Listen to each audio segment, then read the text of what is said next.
Hello, friends. This is Dave Hurwitz, executive editor at ClassicsToday.com, here with the Hammerklavier, played by Marc-André Hamelin. Wow, what a beautiful disc this is. You also get the C Major Sonata, Opus 2, number 3. And actually, let's start at the beginning. The two works really go well together. You know, the Hammerklavier is kind of the apotheosis of Beethoven's late Romantic style, or the beginning of the apotheosis of Beethoven's late Romantic piano style. And, you know, the Opus 2, number 3, the C Major Sonata, is a big, bold sonata, a statement, sort of the apotheosis of Beethoven's more classical style. They're both virtuoso showpieces in their way. They both have wonderfully interior sections, moments of great Innigkeit, as they say auf Deutsch. The Hammerklavier particularly, everybody sort of gets misty and transcendental when they talk about the Adagio, and maybe they should. I'm not a misty and transcendental kind of guy, but we all know what the great recordings of the Hammerklavier are. I mean, people talk about Gilels and Arau and, you know, all the Richter people. I mean, there's all the usual suspects, right? The great pianists who've done Beethoven cycles. And Hamelin has taken his time.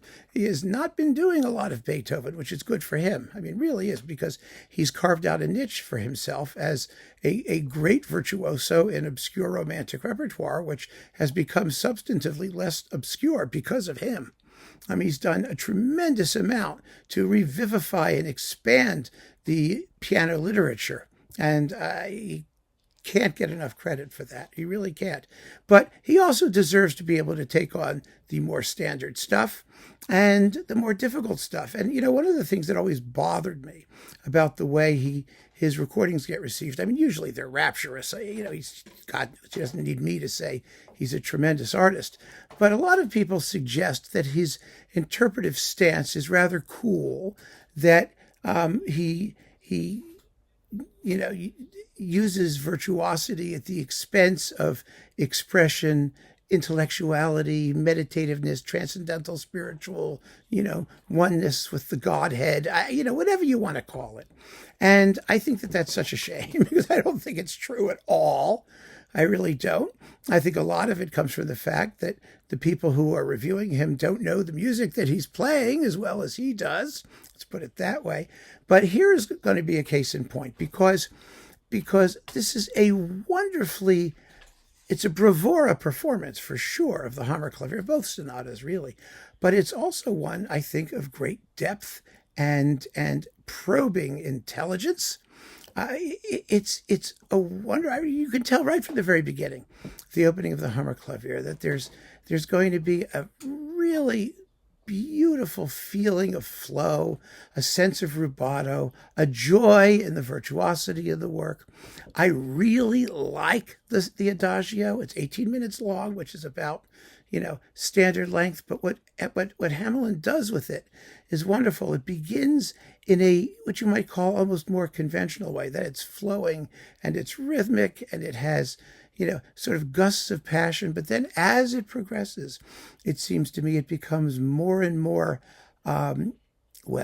spiritual. I don't know if you'd call it that. I mean, I hate the word because I don't know what it means. I like to be able to describe things where you could say, okay, the tempo does this, the accents do that. But he really does sort of illuminate the music from within, let's put it that way, as it just becomes more ethereal. Let's put it, ethereal is a good word, maybe. And then it's in the ether. It's doing ether things.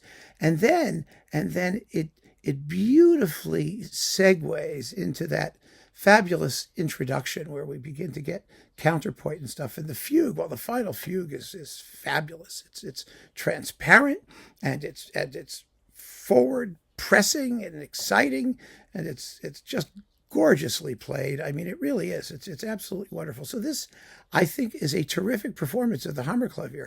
And we've had quite a few lately. Just a couple of years ago, remember, there was the Murray Pariah version on DG, which was absolutely terrific. And I think that we should give Hamelin credit for being a pianist as thoughtful and interesting as he is technically adroit. Absolutely.